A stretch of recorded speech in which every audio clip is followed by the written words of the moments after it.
if you're here for the Built to Last panel, parts you need for a well-oiled, organic lead generation machine. I want this to be a very interactive session. I've got some smart folks up here. You may be missing, we're missing one of our franchisors who actually unfortunately fell sick. He didn't even attend the conference, so he sends his regards.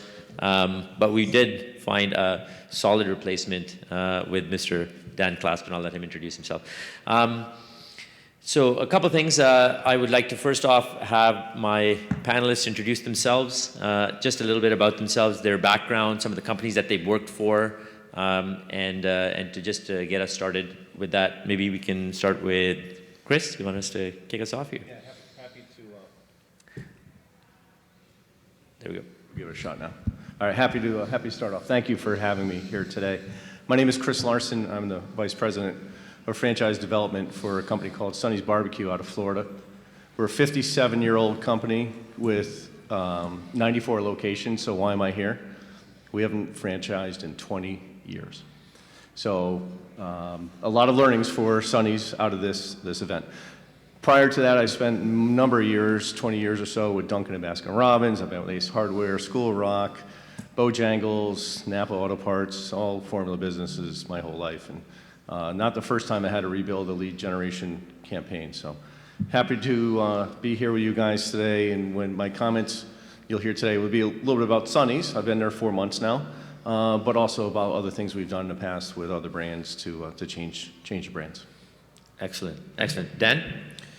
Awesome. Thank you for having me as your replacement. I'm excited to try to fill the shoes.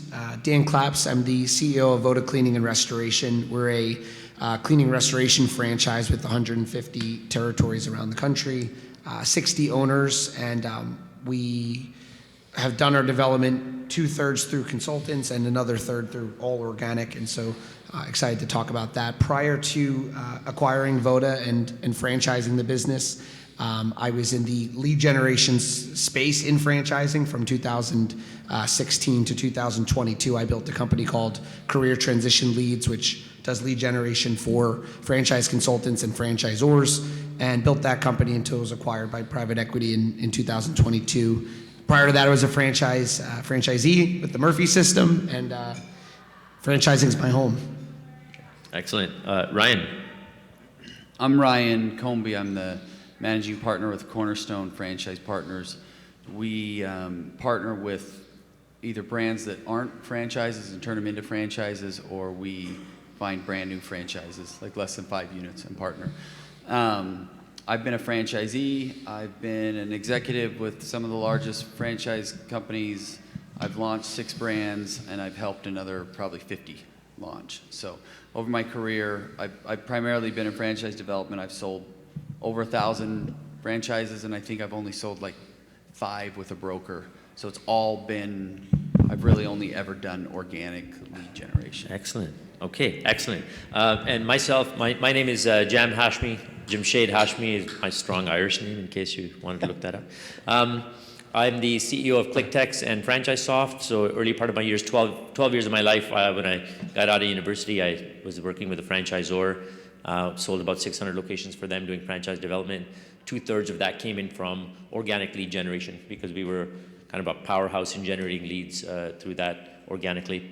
And then I left that and started my marketing agency. We work with about 100 franchise brands, building websites and doing lead generation.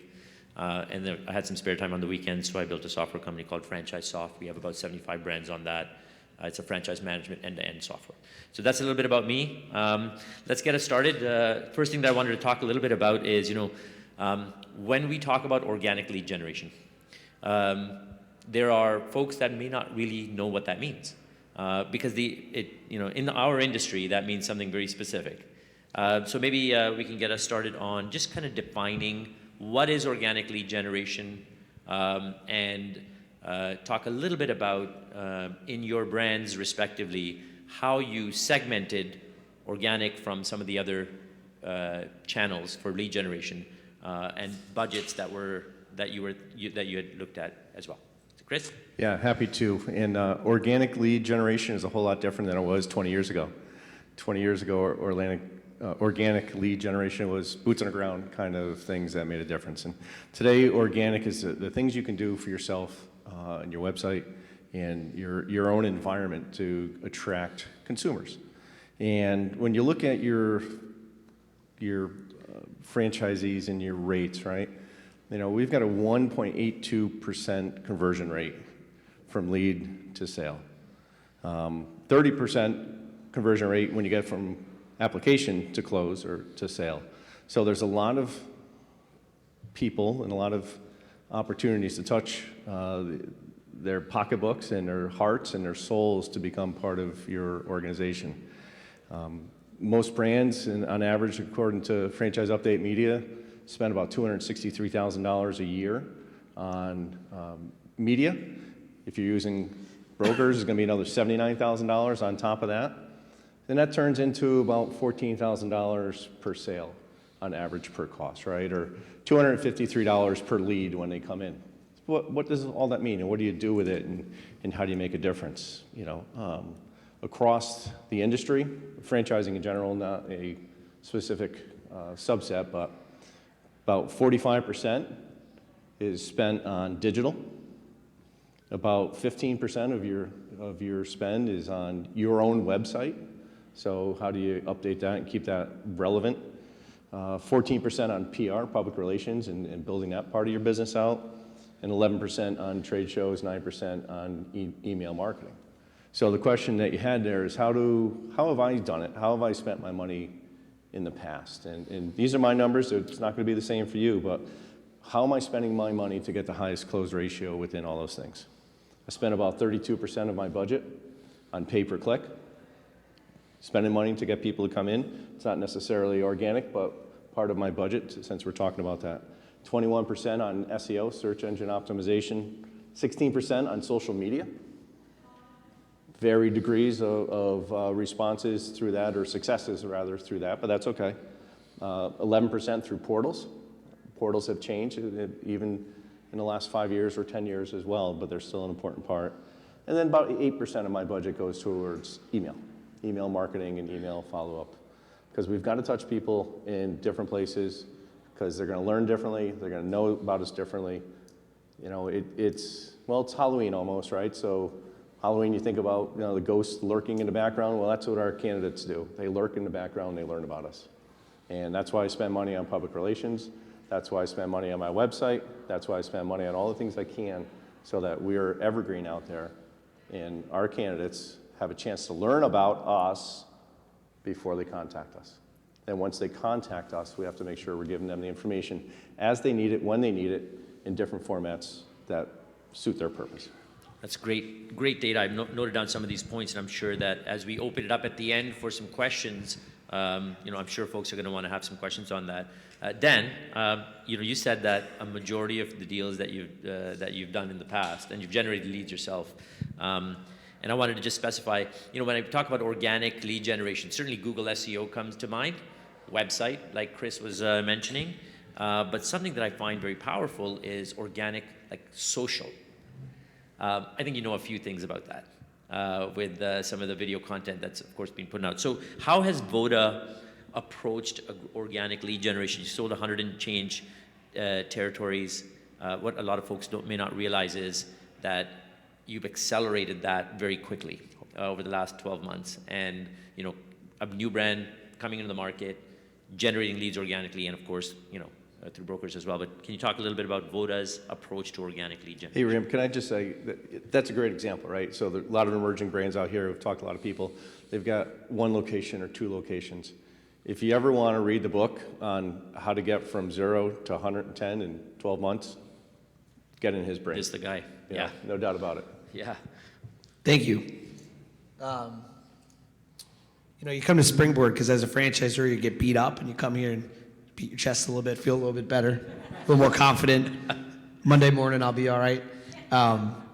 You know, when I think about organic, first of all, I definitely agree. To me, organic is, in our industry, we often talk about organic as anything that's not a broker or consultant, and that's not really truly organic. To me, organic is someone experiences your service or product, and organically they say, I want that. Or a family member sees a franchisee, a family member of a franchisee sees that their family member's doing so well at this new business, and they say, what is that? And they come and they buy. Organic is this concept of they raised their hand, I don't even include like an ad to be on Facebook organic. Organic is the cups say now franchising, or the urinals sometimes in some establishments, right? And you call and you say, I want to buy that. And so that's our view of organic in our system. And so the first thing that I will say is that you truly have to build the engine and the foundation as if you have hundreds of organic leads calling you a day when you have none. And so our approach to building our engine, and yes, we've awarded 150 units in 15 months, and we've been able to do that sustainably because of the way that we're attracting the right people into the system, which what I love about organic is you can control who comes into your system. You can really be extremely intentional around who you want in your system. And so, where we started was first, identifying who exactly it is that we wanted. I get when you're an emerging brand, everyone that has a check seems exciting and, makes sense. You want to sell to anybody. But when you truly decide who you want and who you don't want, you say no to everything else and you just pick, that's the first step to building the foundation. So for example, at Voda, we picked, our ideal buyer persona was what we call the mayor of the town. Right, the mayor of the town is someone that loves to network, they love to be out and about, they're a salesperson. We need that in our business, and that's who I am, right? And so first place is the ideal buyer persona that we identified matched who I am, which made selling a little bit easier. As we took that a few steps further, we identified that mayor of the towns often were med device reps, tech sales, different pharmaceutical sales reps. So then we went out and we brought on a VP of development who was that person. He's the mayor of the town. He was in med device. He played a college sport. Our ideal buyer persona matches him. So they like him and they like me because we're all the same, right? And as we built that culture and we built that definition, everything we do centers around that ideal buyer persona, right? And so all of our ads, all of my actions, all of my content, all centers around that buyer persona, how I dress, how I think, how I speak, and we mirror that in the brand as well outside of my own personal branding. And so the first thing I'll mention is that you have to choose a very, very detailed persona for your brand and then stick to that. And so that's where we started. Can I add two things to that? Absolutely. Because I learned all this from you, so. Right. But you'd be shocked at how many huge franchise systems have no idea who they want to sell a franchise. They have no personas. I have done consulting with billion-dollar organizations within franchising that genuinely don't know who they're trying to sell. But I would add really quick. So after that, decide where they are and when you want them to launch the franchise, and those are the three things. So who, where, and when, and then go. And then to build on Dan, you think of how easy it is to sell to one buyer's persona.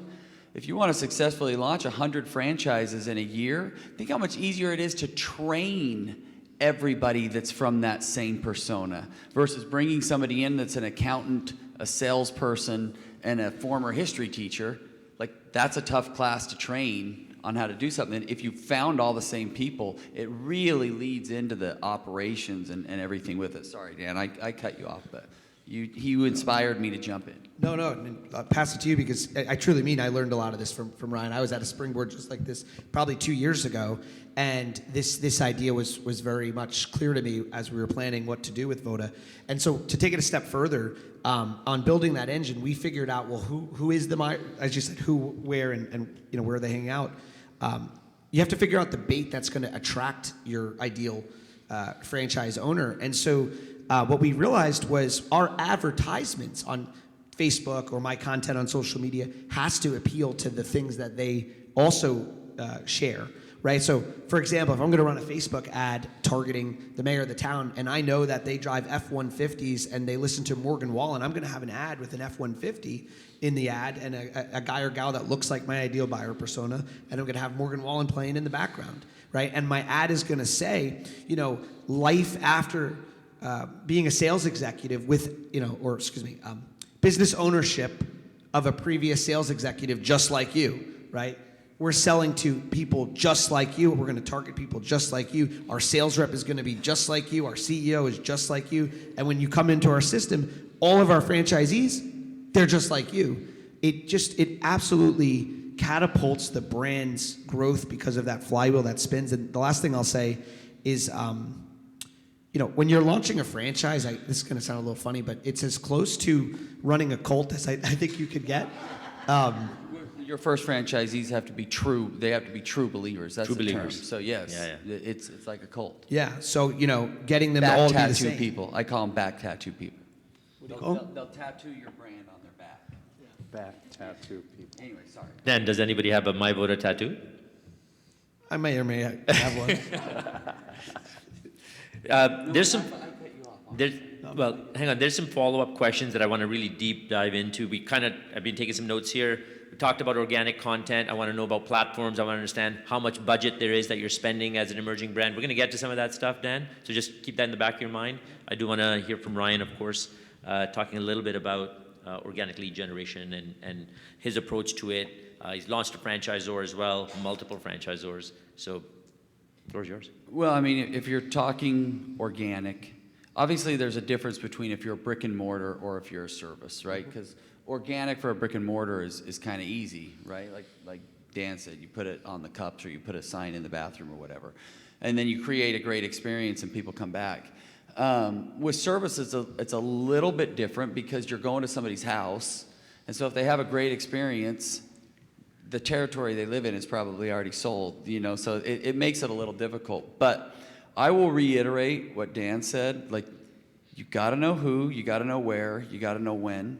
That's all I do, is I know who we wanna sell to, I know where they are, and I know when I want them to launch the franchise. Then go on LinkedIn and you put Charlotte and you type in Pfizer, right, or whatever, like if it's a pharmaceutical rep, and like right there you've got a message, and you can use InSpeak from like the industry that you're attracting, and you literally can message 10 people.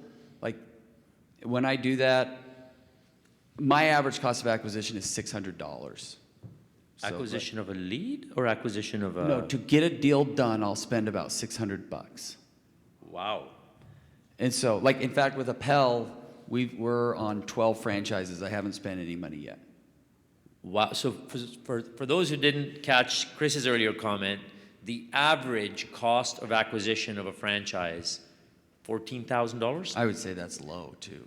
Like with brokers. Yeah, that was, well, brokers, that was without brokers. That was Oh, for that was franchise without update brokers. media. And I would say, I Yeah. think if you were to actually segment that out by vertical, restaurants versus home service, sub 100 mobile businesses, you'll see that the bigger the ticket, the higher the cost per acquisition, of course. Yeah. Absolutely the case, Yeah. and your gene pool is completely different as well. Wow. Okay, sorry, Ryan. So yeah, like $600. Clearsight, I ran a $3,000, I run one $3,000 campaign. So I spent $3,000, más o menos, you know, like there's other little things, but, and sold 14 units. Wow. But it's really easy when you think about it, right? Because like you're not wasting any time talking with people that are kicking tires. You know exactly where you want to go. You know when you want to be there. You know who you're trying to sell it to. And that's the conversation becomes a lot easier because you also create a race, right? I call it the race to 8. So I'm trying to find 8 candidates in one market.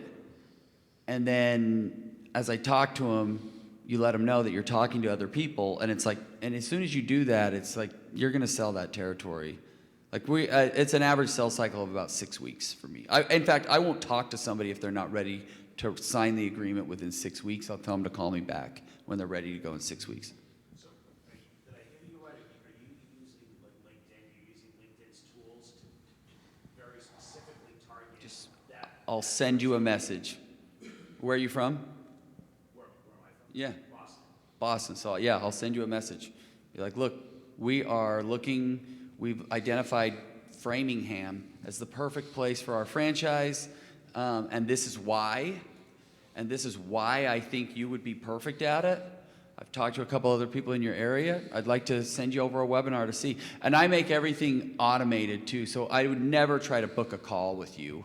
I just say, click on this link and watch the webinar, and then hit me up if you've got any questions after. Almost pre-qualifying them, saving your time so you're not getting burned out by a bunch of They time can killers. pre-qualify themselves. So Yeah.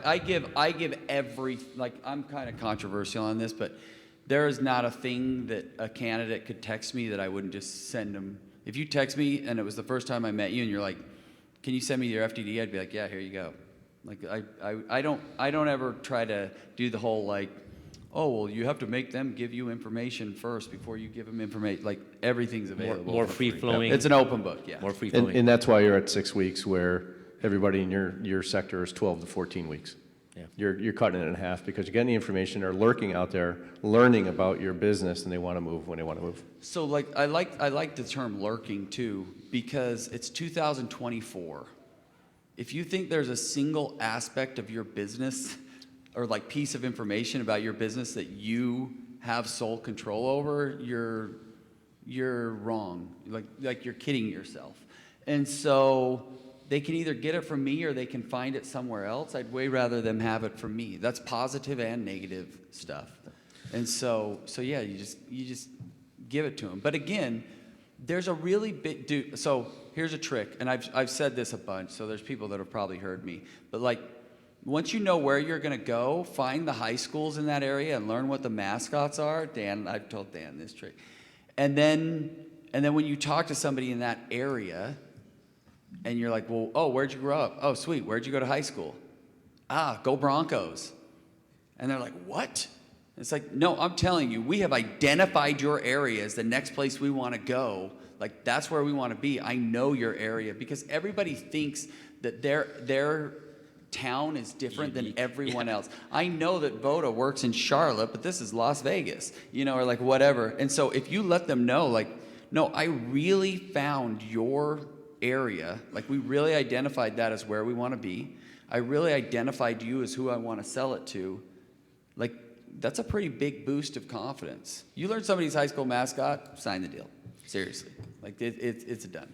If I can just add just a couple of things to that, and we're going to get to candidate profiling because it so closely relates to organic lead generation, is to use like ChatGPT or AI, right? If once you've gone out there and understood who your buyer is, load that information in the system, and tell it, if you were a profiler and this was your ideal profile, write me, and this is what my brand is and this is what our value systems are. Write for me an introductory email, message, or whatever I can send on LinkedIn that will use words that would resonate with this type of profile. If you did that, it would actually go out there and, pepper that information in a message, which would allow for it to resonate and have a better click-through rate to whatever action you wanted. The car thing is huge. Like what Dan mentioned with the F-150, like if you want to start at one place, I would start with what kind of car does our franchisee drive? Like I've done direct, because everybody I use AI and ChatGPT and stuff too, but like one of the most successful campaigns I ever had was a direct mail. And I figured it was Acura owners that were going to buy the brand we were selling. And I put a postcard together and I pulled a list of everybody that owned an Acura in Hillsborough County, Florida. And I sent it out and I sold 8 franchises in like 7 weeks. Very interesting. He just gave you the technology. But here's the thing. He just gave you the playbook. Once again, if you know who you're selling a franchise to, and you know where they are and when you want to open, how hard is it to find a list of those people? Like, it's really easy, right? Like if Justin Jefferson's on your football team, you throw the football his way, like there's a pretty high probability he's going to catch it. So it's like, you know who that person is and where they are. It really becomes a simple process. I had a whole section on out-of-the-box lead generation techniques organically that could be done. And I hope you all were taking notes, because I was taking notes. I was learning some stuff here, right? To go out there and use the car you use the music that they may listen to in your ads, and not just in your ads, in your organic videos. So on that, I wanted to get back to Dan for a second. Dan, I see a lot of content coming out. You put a lot of content out about entrepreneurship, about business, about the service industry, about the value system. How much time does that take, and how much money, as I'm sure a lot of brands want to know, are you investing in that strategy? Well, the first thing is, you're going to build the organic engine, which is the leads coming in, and then you're going to build this nurturing system, which is the videos. Everyone asks me how many leads I get from my videos. I get no leads from my videos. Believe it or not, I've not gotten a lead from a video yet, or at least one that's bought. And and I'm okay with that, because those videos that's not their purpose. Those videos are there to nurture every candidate that's in our pipeline, which right now is about 150 just from consultants, and then a whole nother thousands of organic, tire kickers, if you will, that are getting further along. And to Ryan's point, everything's automated. We do a webinar called, sorry, I'm going off topic, I'll go back to your question, but we do a webinar where we basically say how to own your own home services empire without the pain of doing it alone and through trial and error. And then we talk about people just like you that are sales executives, and we want to be in markets just like yours where we're specifically targeting, which, to Ryan's point, we can target specific areas that we want to be in that we're not yet in. And it's the truth. We're calling them and saying, we want to be here in Charlotte. That's why we're running ads here, not in, Alaska. But so as far as the time I spend and the money that I spend on the organic videos, at this point it has climbed up. Originally it was much less, but I spend $6,500 for the person a month that is pretty much full time. And what we do is, so I spend very little time on making the videos. People think I'm a content creator. I'm running Voda day to day. That's my real job. And so I spend about 4 hours a month on recording content.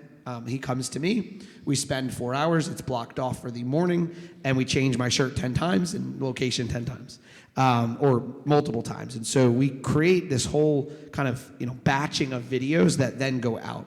Second thing is, he's responsible to do all of the posting, all of the commenting, and all the I don't even like social media. I'm a bit like Kramer from Seinfeld. I've never actually watched my videos.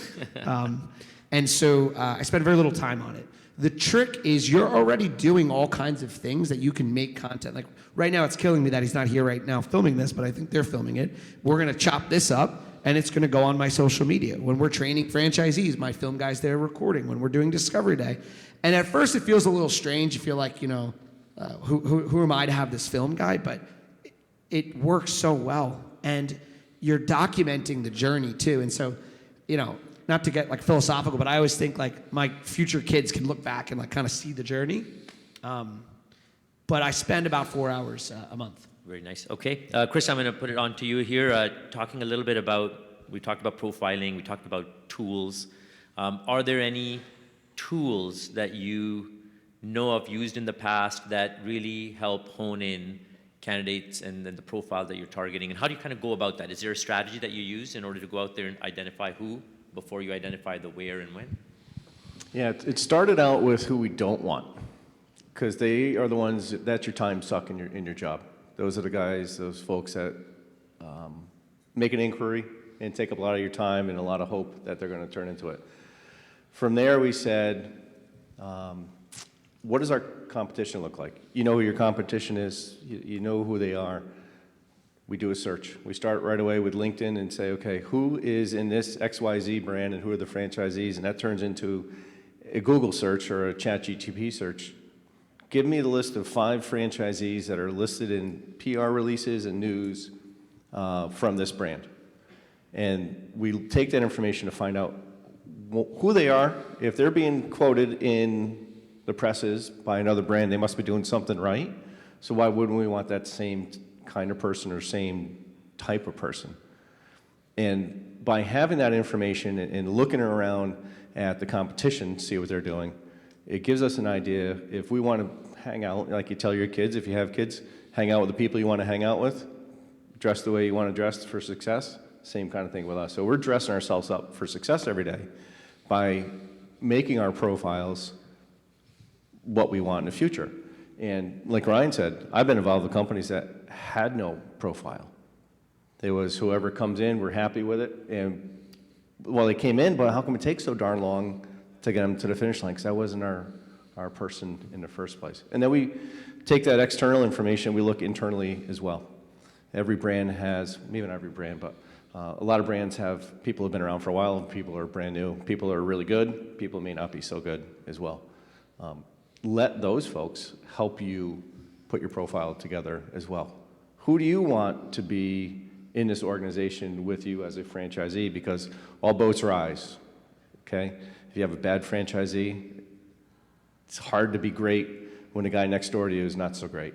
So they're gonna help you out an awful lot. Directionally, it's finally, at the end of the day, it's your decision, of course, of what your profile should be. So, use the information that's out there. It's gonna help you a long way. Really cool note that I actually took when you were talking about using AI. You can actually, LinkedIn profile URLs are public, and now your AI can access public URLs. So if you went in and you searched using, owner of Burger King, if let's say your ideal candidate is the same candidate that's a Burger King owner, or owner of, Mosquito Joe or some other service brand, what you can do is identify the public URLs, feed them into an AI, and ask AI to create a profile for you. I did that experiment just the other day, and my ChatGPT comes up a little different than my wife's. So, inputted, give me five franchisees for Sonny's Barbecue that are listed in the presses, and I gave a couple of examples, etc. Mine came up different than hers, because mine came up with mine and different things like that. But when she did hers, it listed the franchisees that, guess what? We wrote press releases about, and we go to them to get things done. And they are our good franchisees for, to qualify them. So that information's there, you're already doing it. So that's why we do the same thing to steal that information from the other franchise brands as well. So we're talking about platforms. We talked about LinkedIn. Dan, any other platforms that you're pushing your videos out on?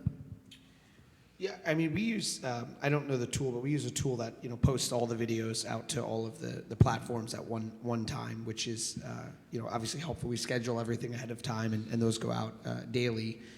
We post 2 reels a day, I think is what we do. So On Facebook, Instagram? everything's the same, yeah. So on Instagram, it's 2 a day. YouTube Shorts, 2 a day. Everything. And I got all this from Alex Hermosi. If you type in Alex Hermosi content, he'll tell you the exact framework of how to do it. And I just did that. I just do whatever other people do.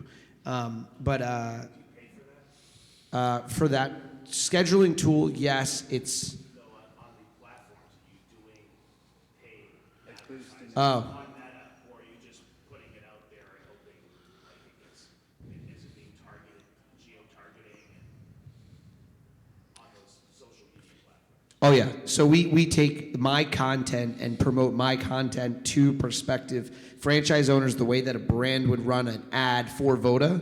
We're running ads for me, which brings them into my content journey, which then they watch my webinars and they read the book or whatever else, and then they end up on buying a Voda. And by the way, these people that came in that were attracted to the content and watched videos for 6 months and then reached out, do you think that they're easier to sell? They're easy to sell, right? They're like, I know you, man, and you're like, you don't know them at all. You have a relationship from a distance, and so we do boost the post. We run ads, and then something crazy we just started doing is, I'm always jealous of like fitness, and food, how people will go to your restaurant and eat the food and then want to buy your business. That's organic, by the way, right? Yeah. And so we started running ads to people who we at one point cleaned their home, their floors. We know that they've used our services, and then we pop up as an opportunity for them to we don't do it right away though, because we don't want to ruin the experience of what the heck is this franchise, but we do promote to our customers the franchise, which is the first place you should look. Is the customers that you're serving could be great franchise owners. When I was with School of Rock, that's exactly what we did. Families would join, they would love the experience, because taking care of the kids' heart and soul, right? But we did not target them right away. We always waited a year, so it wasn't we weren't seen in a bad light, give them a chance to learn it and understand a whole lot more. So that's where we use that. So same kind of thing. We didn't have that ability at School of Rock to do anything outside of, we didn't have food influencers coming in. We didn't have those kind of things coming in to make a difference. Very nice. Ryan, I want to bring it up to you because you and I had a brief conversation. You said that, in our conversation, you talked about a unique sales process for the type of candidate that you're working with. What do you find with organic candidates? How are you modifying that sales process, the franchise selection process, in order to make sure that their messaging is resonating with them and so on?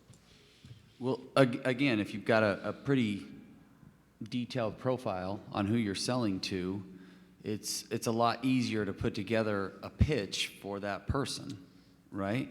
And so put it together. I'm a big fan of like personality types, like DISC system, so DISC. Yeah. And we sell to D and C personalities. I'm obviously like crazy D personality, if you didn't guess. And so you put that together, and so when you know that, like, we got to be direct.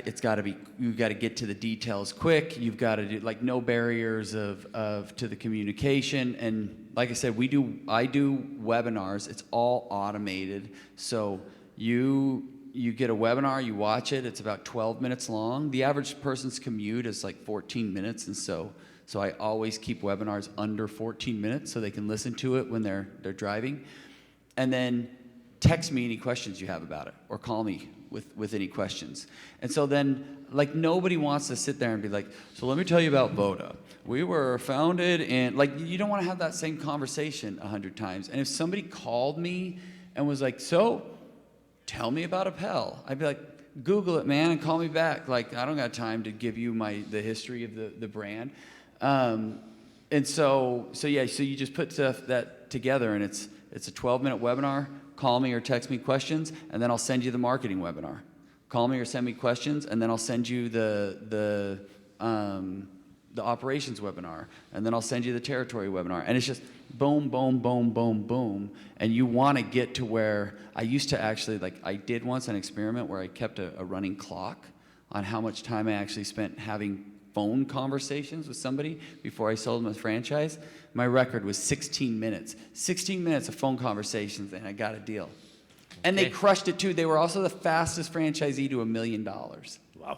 So it wasn't like don't like correlate this like, oh, you have to establish this really long relationship with it's not, man, not when you're talking to yourself. Like you get along right off the bat. Dan? Yeah. No, it's just going to the platforms thing. So we do the same thing with the videos, and they have to watch the video because you don't want your friend ever, like you said, having to say the same thing 12 hours a day. Like they're gonna lose their interest, right? You want them to be engaged on interesting conversations. Like anytime I ever did franchise development, as long as I was getting on the phone and getting to know them and talking, and it was a conversation, that was fun. You could do that all day. When you're just presenting to people, that burns you out. And so we want to make sure that we keep our sales team not burnt out. And so they have to watch the video first, which allows them to get on, and then it's a conversation versus, word vomit. But what we use is, tools-wise, we use Vidyard, V-I-D Yard, and Vidyard tracks who's watching the video and how long they watch the video, as long as it's hooked up to your CRM. For us, it's HubSpot. And so when they watch the video, we know that they watched it. And when they finish the video, they get a different video because they finished the video. If they didn't finish the video, they get a different email and text saying, hey, what happened? Like, you want to jump back on? Were you busy? We hit them again a week later. There's a whole giant, automation tree that has to do with HubSpot. And for us, that's our CRM and Vidyard. And we're basically marketing through these tools to people more aggressively if they're raising their hand behind the scenes, and we can see how they're interacting with our website, right? So, it's creepy, but we have people that go to the website, and then there's an automation that tells my front-end team, like, hey, John Smith's been to the website 6 times this month. Maybe we should call him. or her because they're actually engaged. And so HubSpot Vidyard, I think, is the foundation of how you could build an autation And then, of process. course, your website tied in with your Google Analytics. Of course, our website through you, my friend. Thanks Yeah. for the plug. And I'm going to take it one more step further, especially for an emerging brand, because if you drag somebody through the sales process, holding their hand, like, so if somebody calls me and they're like, hey, I haven't had a chance to watch the webinar, but I just had a few questions, I'll be like, I can't answer the questions until you watch the webinar. Like you've got to, you got to show your initiative first. But I will guarantee you, the person that you drag through the sales process by, hey, Dan, what can I answer for you today? You will drag that person through training. You'll drag that person through marketing. You have set a standard that their go-to is to pick up the phone and call you for whatever they need.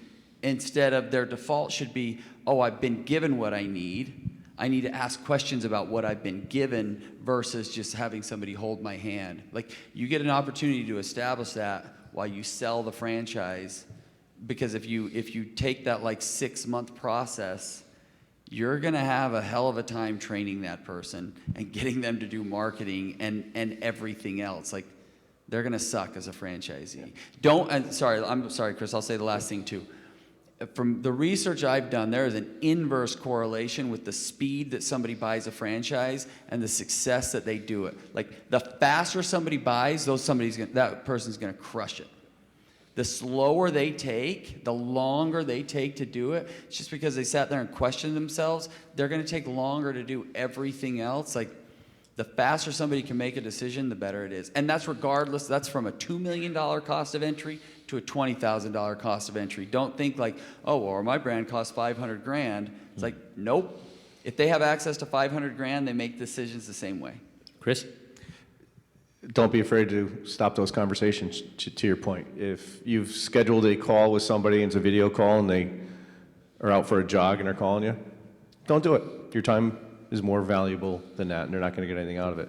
That's all that speed to lead and speed to close that makes a big difference. I want to make sure I bring it back to the organic side of things. One of the I'm jumping in on. Yeah, I want to finish. And if they don't match your profile, say no.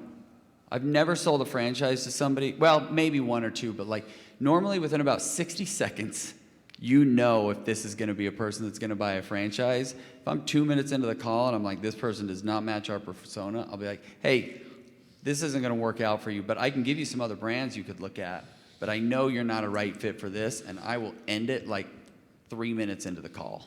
Really quick, I have sold it to the person that wasn't the fit, thinking like, oh, maybe we're wrong, and it was a cancer to the system, and we actually had to get them out. And so what's crazy is if you stick to this idea of only selling to the people that fit your persona, it's amazing, but it also will essentially like push out anyone that isn't in just like a cult. Awesome. So we've got only a few minutes left, and I want to make sure that we hear some closing thoughts. So if you guys can compile 30 seconds of closing thoughts, and I'm going to reiterate some of the things here that I've taken notes on, and then make sure you guys sign us off here. But before I do that, 2 or 3 questions. We've got some time from the audience. If anybody's got something burning that they'd want to have any of our panelists. Oh, look at this. All right. Let's start here from the right. You guys have touched a lot on the who, which has been awesome. Taking that so crazy. The where. How do you think about where you're going and making kind of quick decisions like you do with the food situation? Dan, I'm going to let you take that one. Yeah. Yeah, so you have the who, right? So think of fishing. If you went out fishing, you got on a boat, you got a fishing rod, you got to choose the bait. Which kind of fish are you fishing? You choose that first. Then you choose the bait, right? And then you go out to, you're going in the pond, you're going to salt water, you're going out to sea, right? You choose where. And so you got to choose the bait first off of what's going to get that, person to chomp at, at your opportunity, right? So for us, again, it's life after med device, right? How to own a home service company, build an empire without being involved in the day-to-day, without trial and error, and helping people that are sales executives. So targeting that, where they're hanging out or where the fish is swimming, you have to really take stock on. And so for us, LinkedIn is where we found the most professional people are hanging out, and so that's where we're reaching out to them. We do something similar. We reach out and we say, and we use this program called Zapto. Zapto is really cool. It'll send a LinkedIn message and then it'll follow up. It'll view their profile. It'll like things. It'll even endorse them. So it's like very real. And so we send a message that's like, hey, John, this is, hey, John, I see you're in med device at XYZ company. I'm curious if you've ever thought about transitioning into owning your own business. And then we chat, and it's like, yeah, we help people just like you that are in med device own a franchise. And they go to a video, and the video is a med device guy that owns a franchise with Voda. So, Perfect. Yeah. Did you mean geographically well? Where? Oh. So, I mean, for us, it's just 100% of where the most customers are. So we know who our customer demographic is, and so we do an overlay on, we need to be in Bucks County, Pennsylvania. We need to be in Essex County, New Jersey. We need to be in, wherever that is. And then you target that. With messages, with ads specifically in that market. Correct. Yeah. So based entirely on how much business that person can do in that area. Now, because think about this too. Every single one of you will get a question on how are you going to help me get customers? How do you get people through the door? How can we find it? And so when you can, I always say, well, I found you, right? Like I had a good enough process that I found you to be the franchisee. It gives them a huge vote of confidence of like, these guys do know how to target people. They do know how to find people because they found me and I was the perfect fit. They're going to find my customer. Another question? Any other questions? There was, yep. You guys talk about like this sort of singular persona, but I mean, for encouraging diversity and what that can do for your system, right? So that can't there be multiple personas, and then the persona, depending on the kind of concept you're selling, someone who's coming into your system for maybe a single unit, a single territory, or a single brick and mortar, or multi-unit, the persona and their experience levels, right, are going to be different. So I just maybe some comment on that. I always run three personas, and it has to do with a single unit operator, a multi-unit operator, and an investor. And there's segments within that a little bit to make those differentiations. Okay. And ours would be based on market. So like it's a different persona for somebody that's going to buy Montgomery County, Pennsylvania versus somebody that's going to buy Broken Arrow, Oklahoma. Like it's just going to be, it's a different, and the way we even have our territory set up and everything goes into that. I want to be cognizant of the time. We're about a couple of minutes over, so I'm just going to summarize a couple of quick items. Organic lead generation, certainly, content, whether it's on your website, whether it's on your social channels, track and measure that using tools. Dan was kind enough to give us a bunch of them. Vidyard, if you hadn't noted that down. Zapto for LinkedIn messaging. Check out Alex Harmozy for content.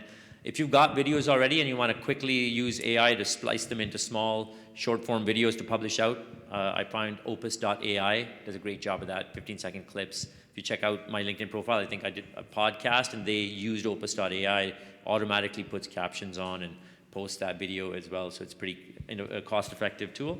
The who, the where, and the when, so important, Ryan, for telling us that. Now, I'm going to say 15 seconds, guys. Closing thoughts, what you want to leave these people with, because they've got so much that they've learned at Springboard. They're going to go back. If they were to start to implement one thing for their organic lead generation strategy, what would it be? Let's start with Ryan. Start talking. Find who you want to talk to and start talking to them. Okay. Dan. Start today. Just do whatever you need to do. I came to Springboard 2 years ago, wanted to be a franchisor. People laughed at me. You know what I mean? So like, just go home, and 2 years from now, you could be on the panel. If you just start today and you're just be as aggressive as you can with finding those first franchisees. Take action. I agree. And Chris? 6 words. Unseen and untold is unsold. So get your information out there so you can see it, tell the story so you can sell it. And then finally, every decision you make has got to be good for the guest, the brand, and the franchisee. Guest, brand, franchisee. They go in any order you want, but if you're making those decisions based upon those 3 things, and somebody's going to win a little bit more sometimes, that's okay. Make those decisions and you'll be successful. And the only thing I would say, guys, to close off here is thank you very much, esteemed panelists, for going out there and sharing a lot of your knowledge.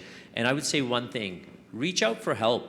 this is an industry where I'll tell you, and not only speaking for myself, I mean, these are guys I do business with, these are guys that I've known for a long time, and I hope you get the same. If they reached out to you on LinkedIn and they needed something, they need some help, they need that idea, you guys, I'm assuming, would be open to that as well. So please take a moment, connect with these guys on LinkedIn, and utilize some of the resources that are there for you.